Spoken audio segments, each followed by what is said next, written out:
Very good, very clear. Okay. Wow. I think this is the most people I've ever disappointed at one time in my life. So you are record setters today. I want to thank you for coming on this non-blistery, non-winter day. Jim Gray was in charge of weather, and he came through again. Thank you, Jim. And of course, I want to thank Shelley and the board for inviting me to speak today. I think we all are quite impressed with their efforts in creating this museum here in Houston. Definitely.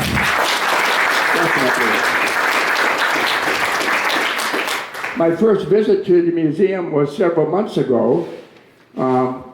I connected with Shelley via the internet, of course, and scheduled a time to come at 1 o'clock. I came, and she gave me personal tour.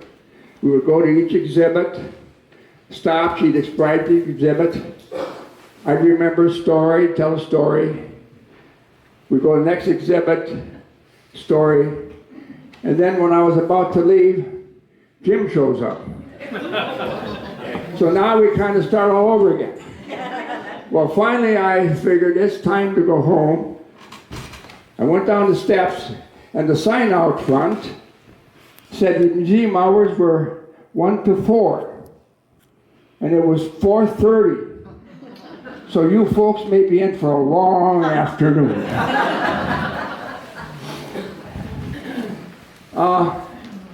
For those of you, I was born October 7th, 1937. And for those of you who are trying to do the math, I'm 87 years old. Now those who were good with algebra will say, aren't you really 86? And what I say is, I count the first 9 months. And so my life started in February, but I don't know what night that was. It's really good to see a number of Minnesota and Wisconsin friends here. And of course, reminds me of a story. How many here are familiar with Norsk Valley? Ever hear of Norsk Valley? Norsk Valley is north of here, right along the Wisconsin-Minnesota border, and that's where Ole and Lena had their farm. I haven't told the joke yet. Anyway, they had their farm there, and one day, there's a knock on the door. And Ole says, "I'll get it, Lena." She's always in the kitchen, you know. He goes to the door, guy introduces himself. He says, "Well, I'm from the Minnesota State Department. We think your farm might be in Wisconsin." And Ole said, "Well, really? Well, that's okay then." The guy said, "I'm going to have to survey." He said, "You go survey." So time went by, didn't hear anything. Another day, knock on the door. And there's the state official. And he says, "Ole, I got really bad news. Your farm is indeed in Wisconsin." Ole said, "Well, that's okay," he said. "It's so cold here in Minnesota, we've been thinking of moving to Wisconsin anyway."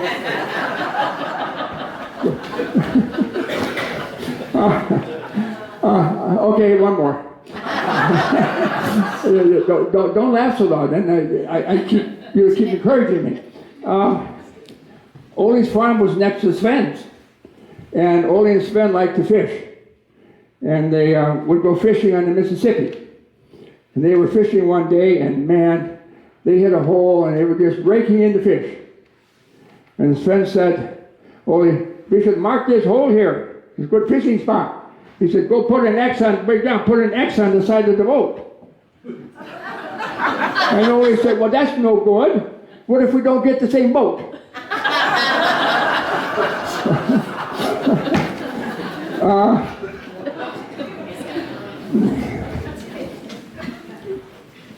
You know, who would have thought, me, wouldn't have thought, 80 years ago, when I was just a little shyster, walking the streets of Houston, that I would be speaking in a museum in Houston. I mean, it's just kind of a mind-boggling. And giving a talk in the old dance hall. I believe every one of us has had a life journey that's worthy of being told. To be written down, shared with family and friends. And so it is with Bob Flynn. I suspect that because of the nature of his journey, he was unable to revisit the hardships and triumphs and write them down. But fortunately for us, a lot about Bob has been recorded by others. So what I have done is merely searched and found those pieces of information and assembled them into what I consider to be Bob's journey.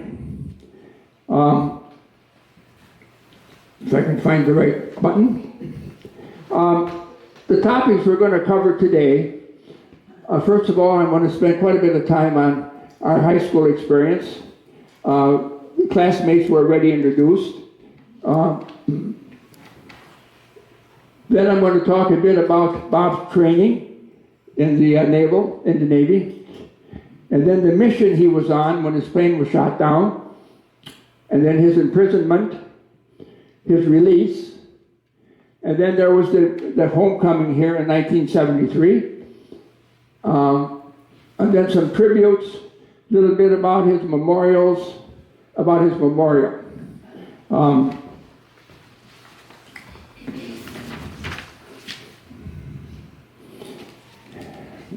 When Phyllis and I retired here to Alaska, I reconnected with a number of classmates, and they welcomed me with open arms, especially the girls.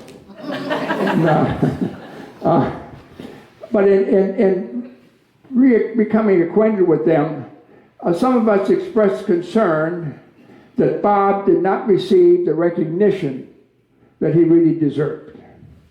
And that kind of bothered me, so I thought I would do some research and try to find out just how extensive his recognition was. And that's sort of what motivated me to do this booklet and this talk today.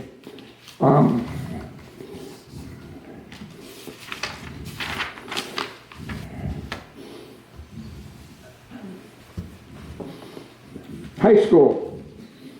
I grew up on South Ridge on a farm, about 8 miles out of Houston. Went to a country grade school, and the first day I got to the high school and went to that gymnasium, I thought, man, oh man, could you get a lot of hay in this place? And so high school was a bit of a challenge for me, but a number of the boys, especially from town, kind of befriended me, and I really appreciated that. And one of those was Bob. So I'm going to give you just a little background here. Robert James Flynn was born on September 15th.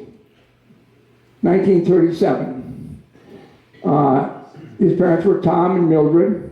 He was born in La Crosse.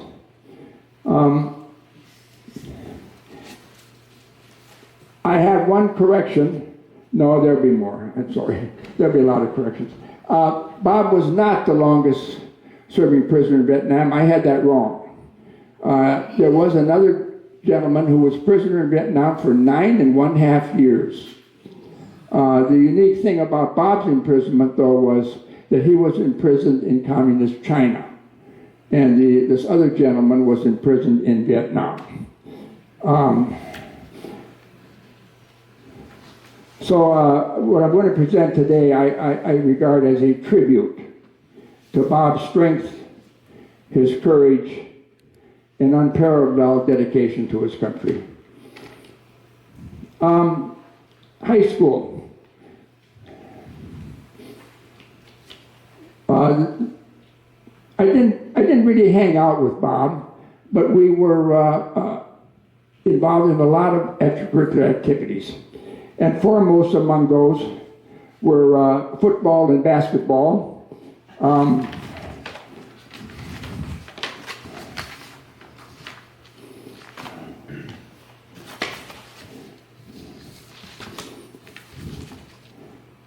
And also, we both were in the junior class play.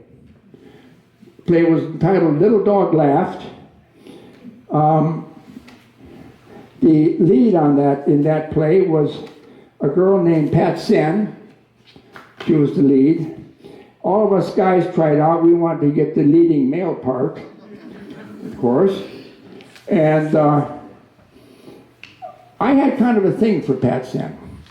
So when I looked at the cast, I found out, no, I was not the lead male. I had a part called Mark Bradford, and he was a medical student. And I thought, all right. So I started reading the part, and lo and behold, what I discovered is that I was her boyfriend. and the last scene of the play, I kissed her. And it was just kind of a remarkable thing. I don't know if now this is a picture of Bob in high school.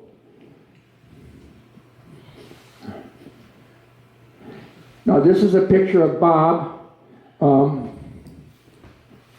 That's Bob, and that would be Pat, and I think that's Reed Johnson. I'm quite sure, but anyway, and there it is. So I leave that up there for the rest of the talk.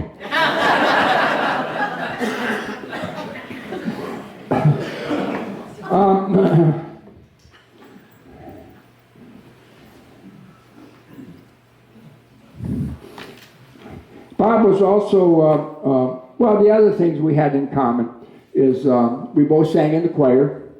We were both honor students and class officers.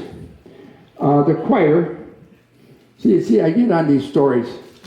The choir, the call went out that Mr. Sandon, I think it was, is that it? Who was music director?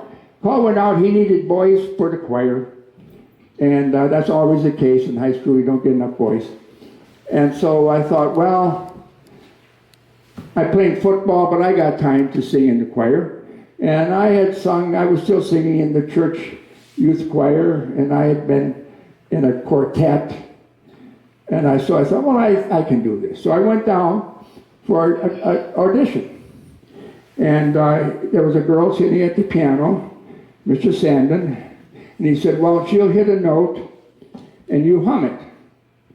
So she hit a note, and I went, ah, I was a tenor note, ah, hit another note, hit a third note, and I went, ah. He looked at me and said, you're in.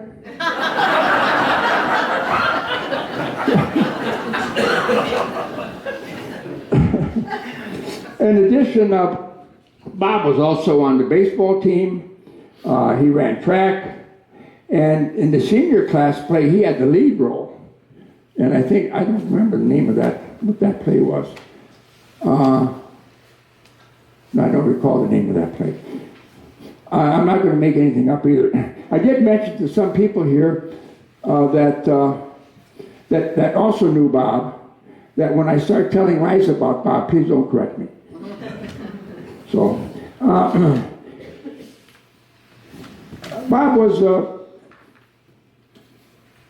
Bob liked to have a good time. And I would say he knew how to do it. like to have a good time, but I really didn't know how to do it, and I was afraid to do it. But he was not. He was kind of carefree, very personable, outgoing, sometimes maybe even flamboyant. He was not only a good friend of the classmates, but I think the entire high school kind of looked up to Bob. One of the major things the class did is in April of 1955, we took our class trip to Chicago. And it was, I think, 51 of us. And we had 2 chaperones only. Superintendent Roy Johnson and his wife. So it was only 2 chaperones. That tells you what a great, outstanding class we must have been.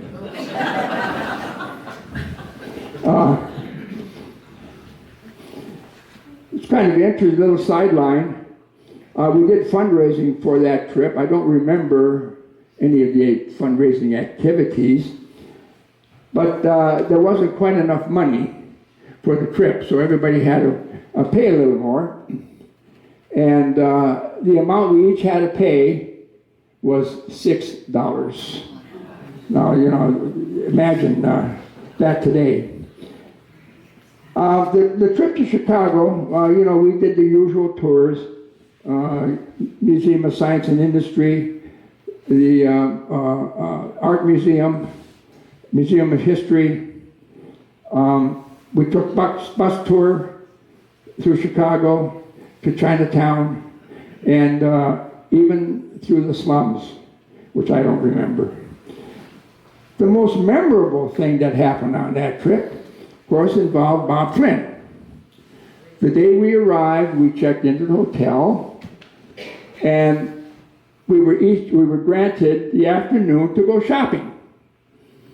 Well, Bob Flynn wasn't going to go shopping in downtown Chicago. He was going to go to Maxwell Street. Now, I don't know if any of you are familiar with Maxwell Street, but it was a forerunner to the outlet malls. It was where you could go.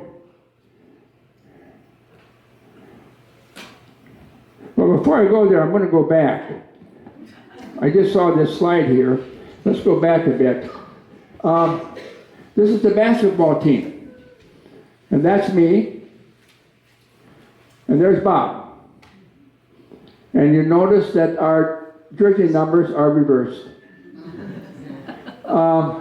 Another member of the team that I'm going to mention a little later is Tori Lee. So I missed that picture before.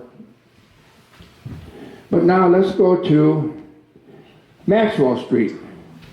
Maxwell Street is, as you can see, this is from the 1920s, and you get a better appreciation for what it was like.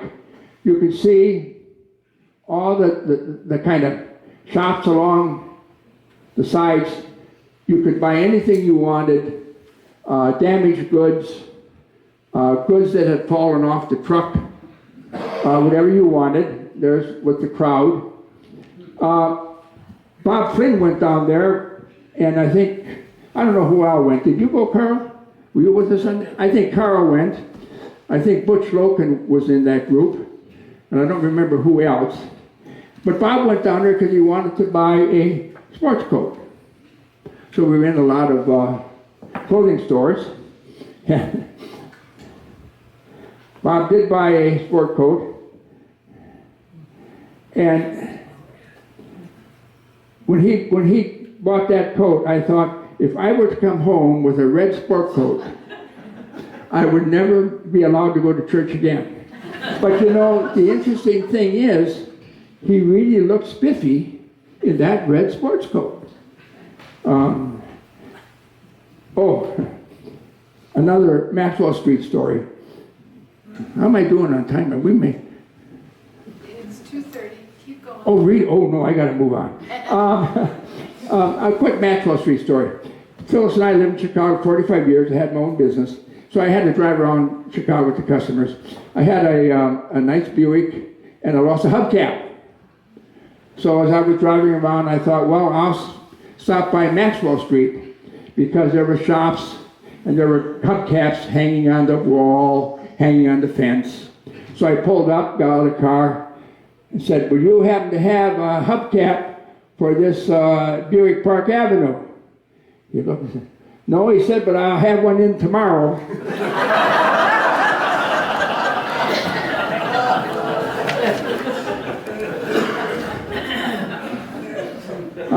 Bob was a character, and one of the things he always wanted to do was to be a model.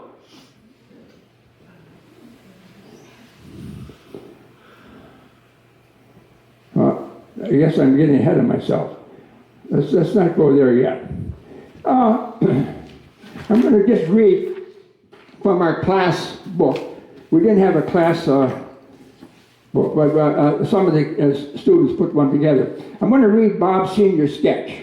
This is from the class book.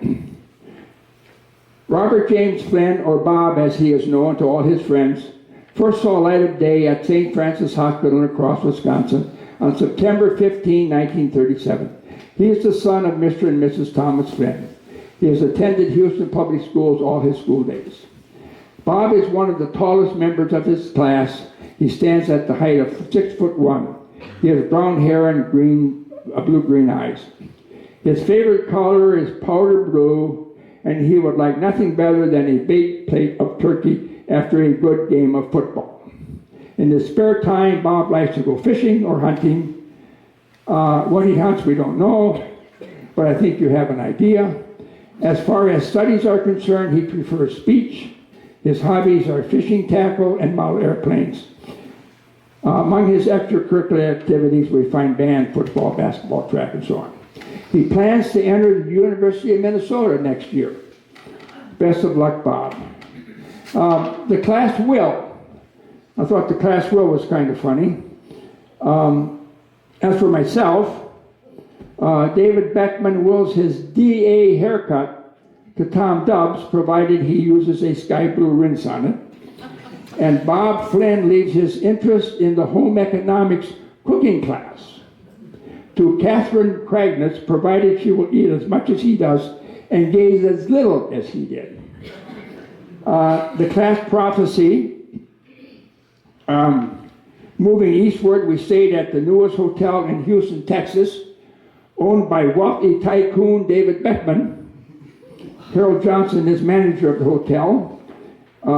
Phyllis and I have decided to spend our winters up here in Minnesota and Wisconsin. And it says here, after thanking them for their hospitality, despite the fact that bed bugs were biting all night, we headed to Jackson, Mississippi, where we found, this is so good I had to include it. We toured Norman and Marvin Witt's new factory, the little Witty Wick Deodorizing Company. Chief Wick Smeller is Yvonne Senes. Our next stop found us in the witty city of Chicago. No wonder. There was Bob Flynn blasting away on his horn and leader of his own jazz band. Also, Sandra Johnson beating away on the drums. Singers were Bob's band were Pat Sen and Sharon Carlson, the latest sensations of the music world.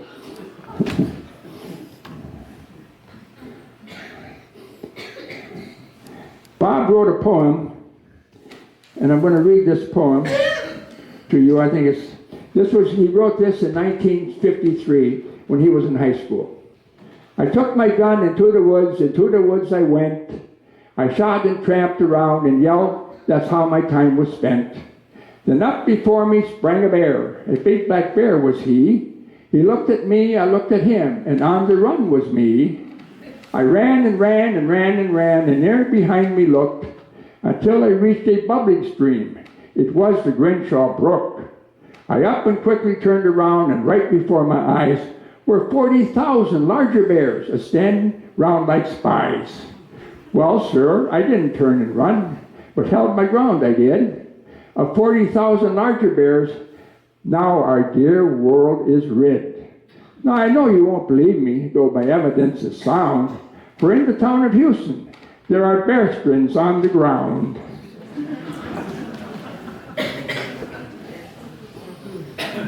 Bob, I mentioned, always wanted to be a model.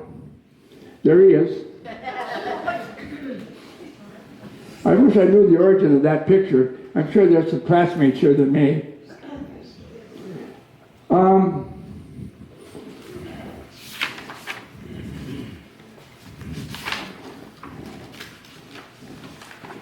I think it was in 1957, I saw Bob Flynn at the University of Minnesota. It was at a parking garage, underground parking garage, and he was in the office.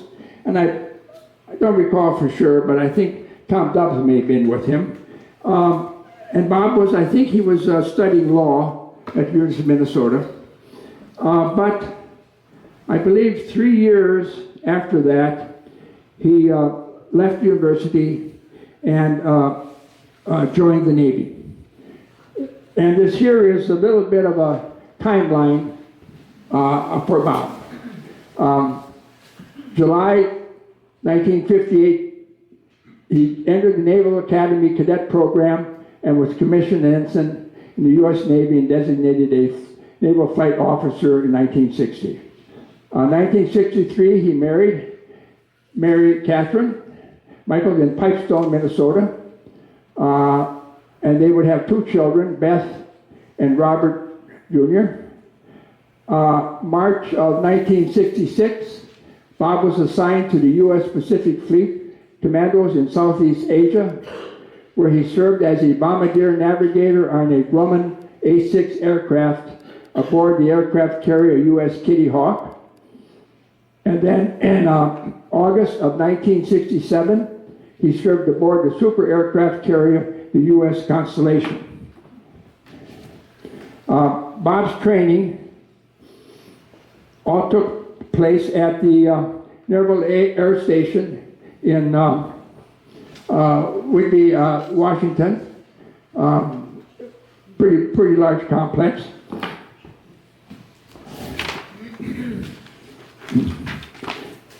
And all of his training was geared for this Grumman bomber aircraft.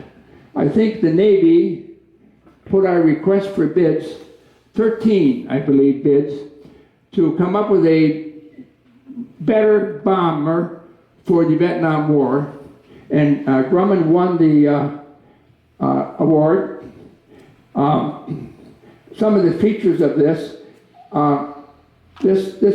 plane, you can see the pilot was seated here, and the navigator bombardier was seated there. That was an unusual configuration. Most planes, the pilot would sit in front, and the navigator bombardier would be behind.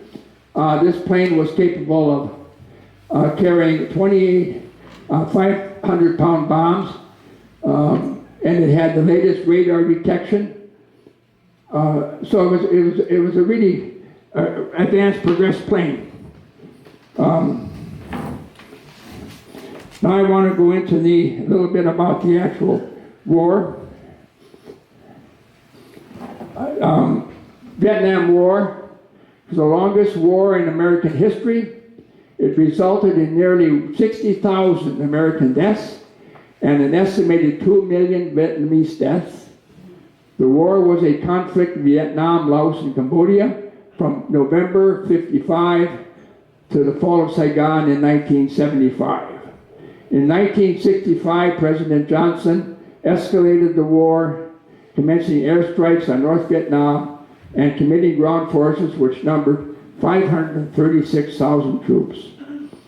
From 68 to 73, efforts were made to end the conflict through diplomacy. In January of 73, an agreement was reached. U.S. forces were withdrawn from Vietnam, and the U.S. prisoners of war were released in April.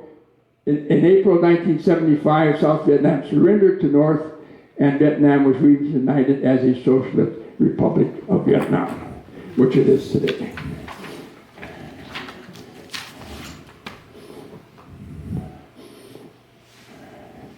This is kind of an interesting picture, I have superimposed Vietnam on the United States map, and Vietnam is probably about the size of the Mississippi Valley. Very small country. At the time, U.S. population was 200 million, and Vietnam's population was 40 million. This is a map that gives a better idea of the extent of the war and how it was carried out. I think I forget the parallel number, but it was divided right about here, North Vietnam and of course South Vietnam. The various aircraft carriers that would launch the bombers were probably patrolled in like the Gulf of Tonkin in this area here.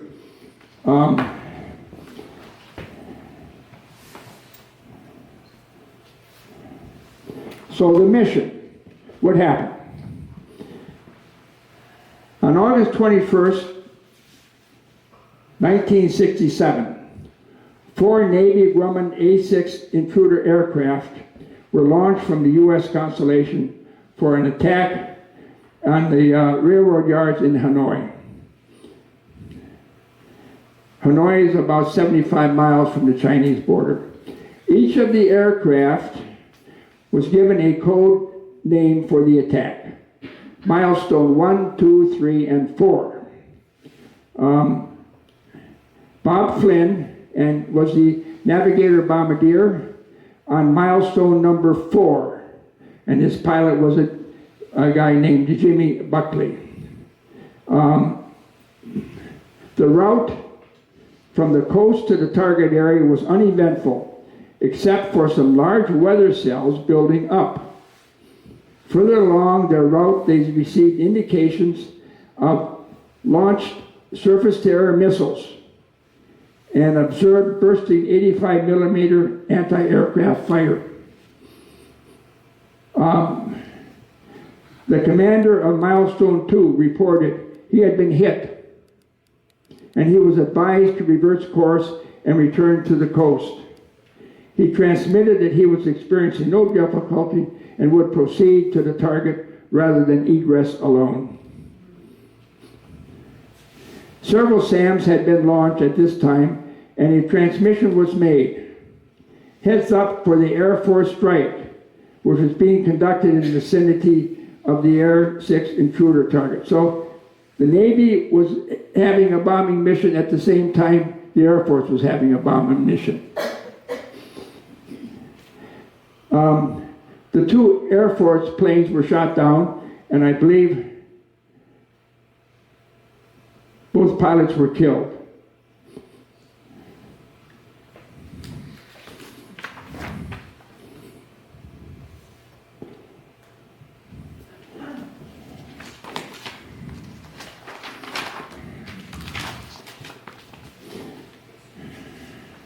As the aircraft started their dives, a surface-to-air missile struck the Milestone 1 aircraft.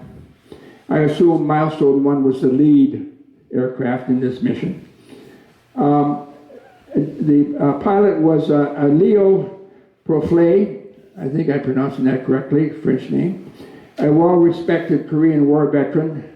The reason I mention his name is Phyllis's cousin, Leonard Myra. Leonard, I think Leonard is here. He was also a pilot in Vietnam flying bombing missions. And when I was showing him this book, and he read that name, he said, Leo was one of my friends. So this roundabout connection is just kind of incredible. So the Milestone 1, flown by him, the plane burst into flames, and he ejected, along with his bombardier navigator. 2 parachutes of flying debris were observed. Milestone 2 reported, I was hit, Milestone 1 was hit, 2 good shoots.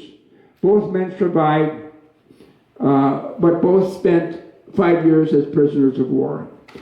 Now, the remaining planes, after dropping their bombs, the remaining 3 planes were forced to fly north because bad weather. Those clouds that I mentioned earlier, the weather turned really bad. They dropped their bombs, and now they had to try to get back to the aircraft carrier, but they had to fly around the storm.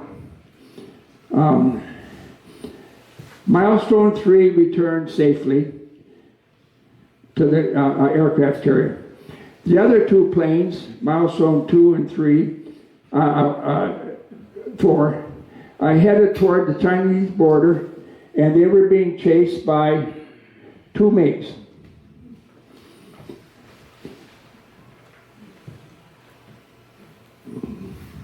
Milestone 2 was shot down, and I don't think either of those survived. Milestone 4, which was Bob Flynn and his pilot Buckley, were hit as they were trying to escape. They both ejected.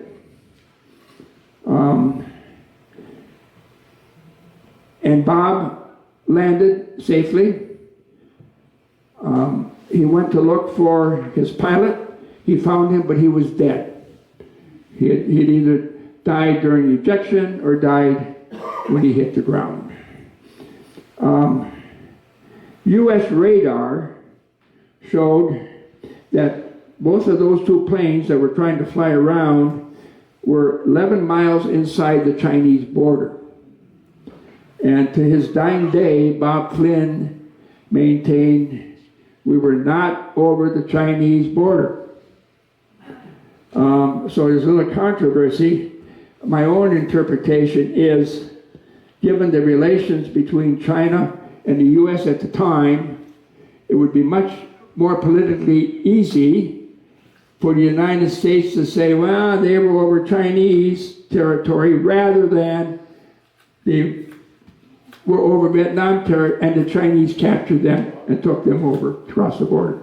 So I kind of tend to accept Bob's version that they really weren't over Chinese border. Regardless, Bob was captured and taken to China. Now I want to talk a little bit about being ejected from a jet plane. I found this extremely interesting. This here shows what the seat looks like in the plane. And you probably can't see it here, but there are rollers along the sides, and there in the cockpit there's a track. And when they eject, the seat is blown by a rocket on the bottom, and the seat runs along those tracks and goes out through the canopy. And the canopy is also blown off. To activate the ejection, some of them have like a cloth screen that you would reach up and pull down. That was also to keep debris from maybe hitting your helmet. And the others had a activation handle between your legs. And I think eventually all planes went to this, because if a pilot was injured, it was difficult for him to reach up and grab something. Much easier just to reach on the bottom and pull up the release. When you were in a aircraft that had pilot in front, navigator in back, the navigator in back had to eject first. Then the pilot would eject. In the plane that Bob was in, where they were side by side, they probably ejected at the same time. Now these planes are capable of traveling 750 miles an hour. And when I was talking to cousin Leonard Myra, I said, well, who could stand hitting the air going 750 miles an hour? And he pointed out that in most instances, when you eject from a fighter you've been hit, your damage and your speed is probably 400 miles an hour, maybe 200 miles an hour. You've slowed down considerably. So the chances of really getting injured are much less than you would think. Now, I found this just incredible. This is how much time it takes to eject from a plane. The pilot pulls the cord, the canopy is jettisoned and shattered, and the seat is catapulted out almost instantly. In 0.15 seconds, the seat clears the ejection rails and is clear of surrounding cockpit. I mean, that's just hard to imagine the forces the body must experience when that happens. Then another motor ignites to kind of keep you stable. In a half a second, the seat has lifted about 200 feet above the altitude you were when you ejected. And in another half a second, the seat and man separate. So, in less than 2.5 seconds, all of this occurs. It's just mind-boggling to me. So you can understand how the pilot may have been killed at ejection.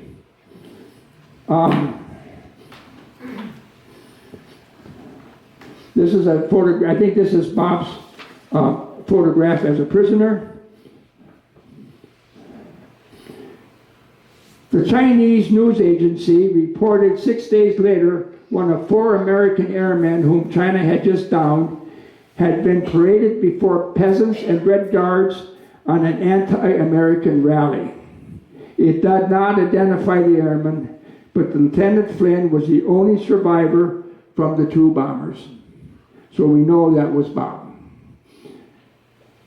Bob was taken to Peking, China, which is, I don't know,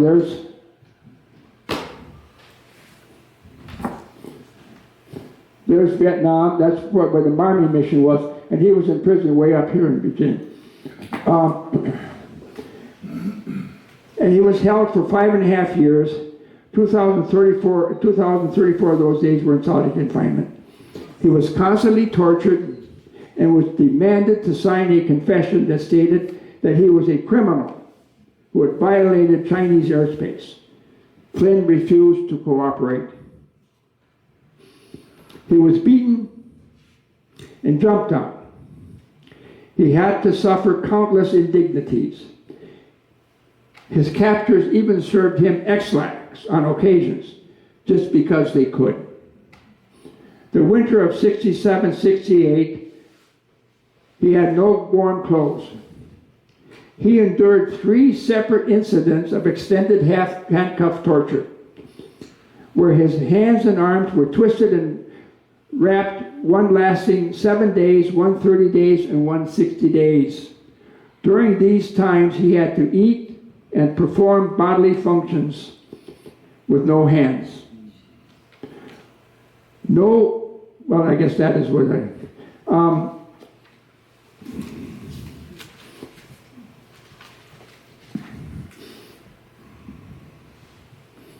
our time is getting away, so I think I'm going to move on.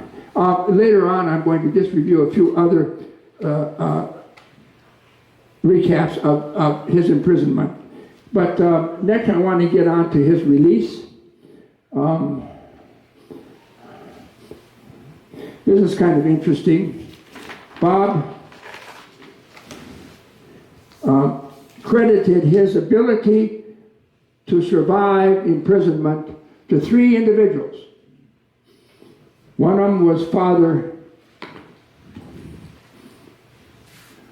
I think it's pronounced Kusti? From Kusley.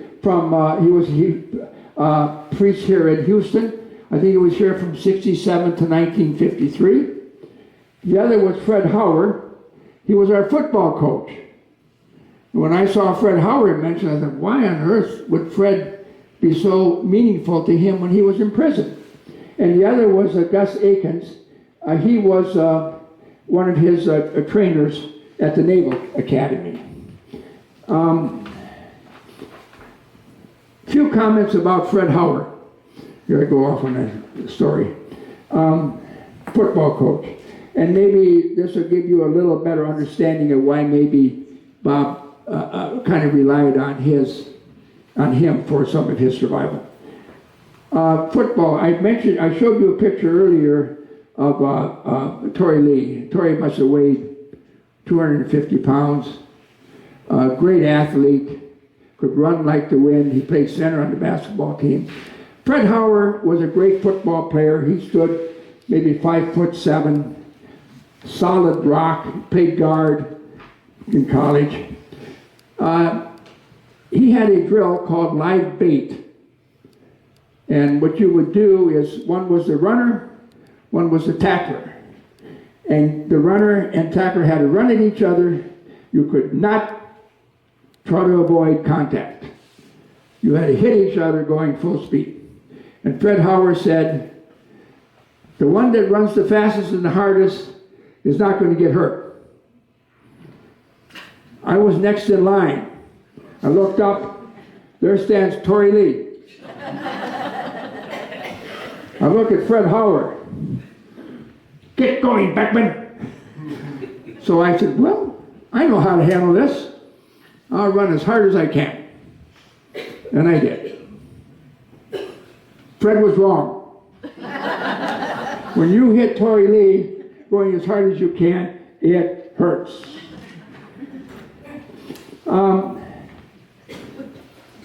When we were at away games, we of course would be in the school bus at halftime.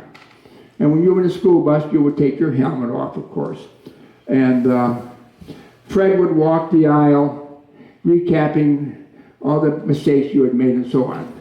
And I recall him coming beside me. He was talking about a play. He said, Beckman, that was a bonehill play. Whammo, clipboard right on top of my head.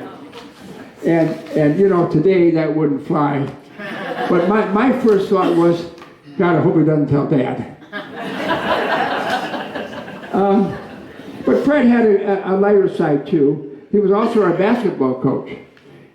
And we were doing layups, and Fred was sitting on the stage as we were coming for layups, and then he said, you know, everybody is either a bird, a biscuit, or a cow.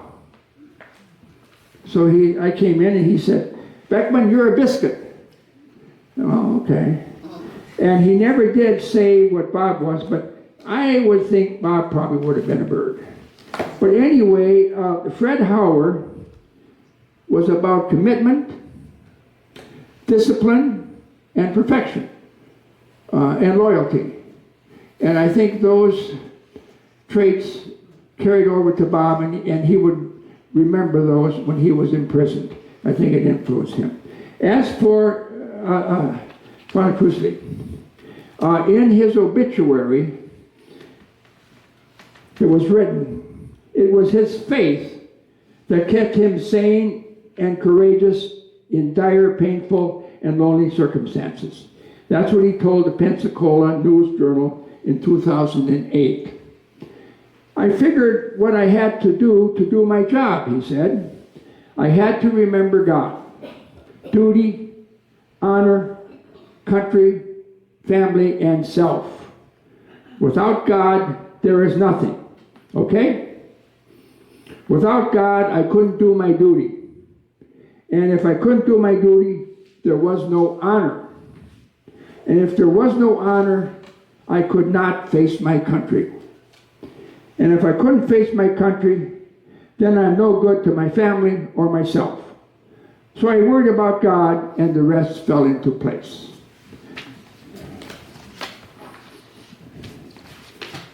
How are we doing on time, Shelley? Probably not so good. It's 2 minutes to 3. Well, I think we're at the point almost where the audience would have to buy a book.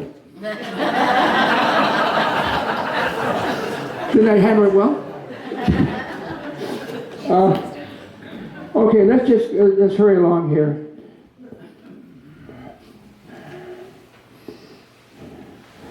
This is one of the awards that Bob received. I think we should read this.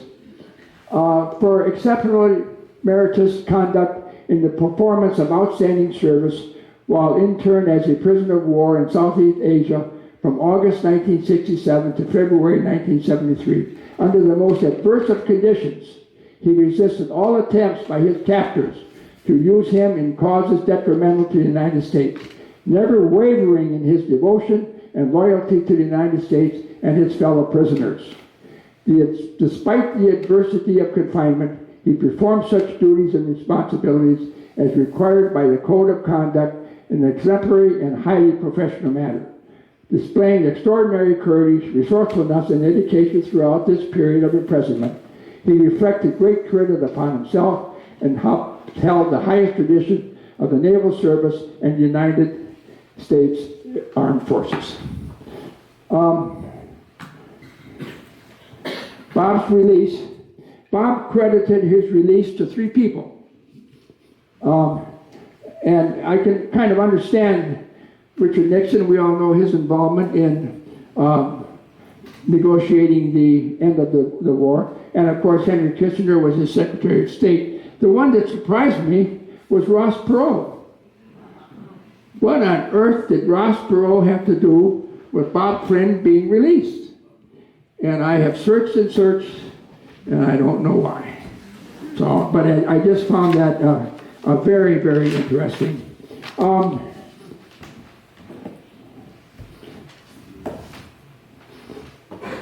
This is the day Bob was released. And there was another prisoner released with him. I think it was a few days before they were released, Bob and this other prisoner were taken shopping in China. And they were to buy gifts and so on for the people back home. And you know, they look good. They look very happy, naturally. They should be. I'm not going to go into much more about his release.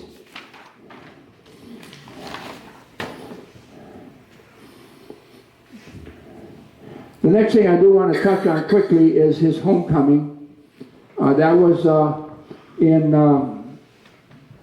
1973. I think it was May 19th and 20th of 1973. And I think he was released in January. So this was only 4 months after he was released. So he must have been carrying a lot with him at that time. It's kind of remarkable that he was able to come here and be exposed to all his family and friends and handle that pressure. I know that following, he had a lot of debriefing and a lot of psychological help. But let's read the proclamation for his homecoming. And this was, I think, from the governor at the time. I don't remember who it was. Oh, Wendell Anderson, Governor Wendell Anderson. Whereas Lieutenant Commander Robert Flynn joined the Navy in 1958 and was commissioned a pilot in 1960, and whereas Lieutenant Flynn's plane was shot down August 21, 1967, while on combat mission in Vietnam, and whereas Robert Flynn was held prisoner in China until March 1973, when he was released. And whereas Bob Flynn lived in many different places, but always considered Houston, Minnesota home. Now therefore, we, Wendell Anderson, Governor of the state of Minnesota, and John Howard Benson, Mayor of the Village of Houston, Minnesota, do hereby proclaim Sunday, May 20, 1973 as Bob Flynn Day. How many here were at that homecoming? Were anybody? Quite a few. I was not aware of that homecoming. Had I been aware, I certainly would have been here.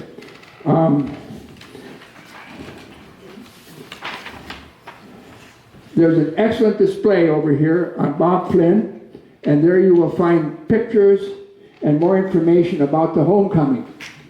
So I'm going to reference you to that display.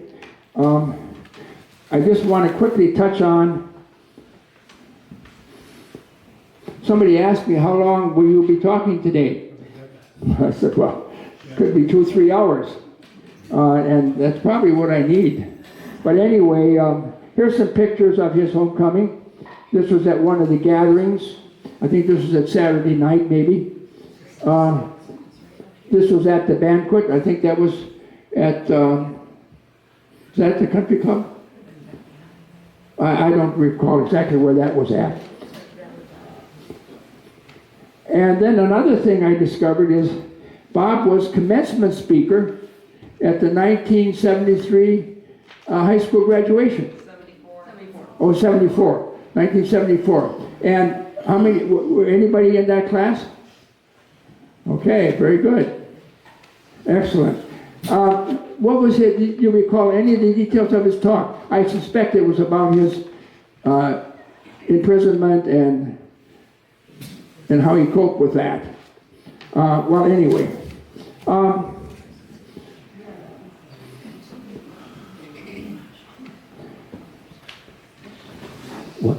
One kind of, I think, interesting thing, after he was released, Bob continued, of course, in the service, but this, I think, is interesting. He was serving as a bombardier, navigator, maybe instructor, and he attended the University of Wisconsin, where he studied international relations, China and the Far East. He completed his degree program at the University of Washington in 1977. So he did go on to get his degree. He spent a lot of time at the training center in Pensacola, Florida, and it was in Pensacola, Florida, where he died.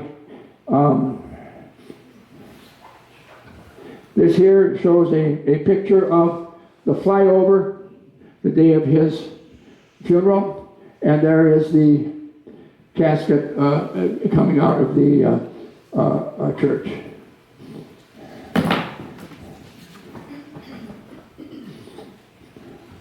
These are some of the medals that Bob received.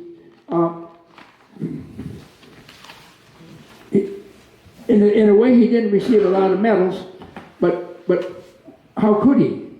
I mean, he was in prison. He wasn't able to really do much. So I think he received all the medals that one would expect.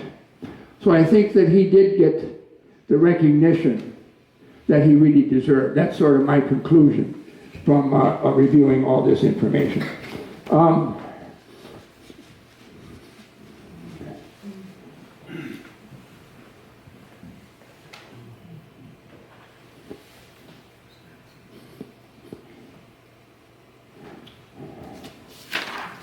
I wish I had more time. I would like to review.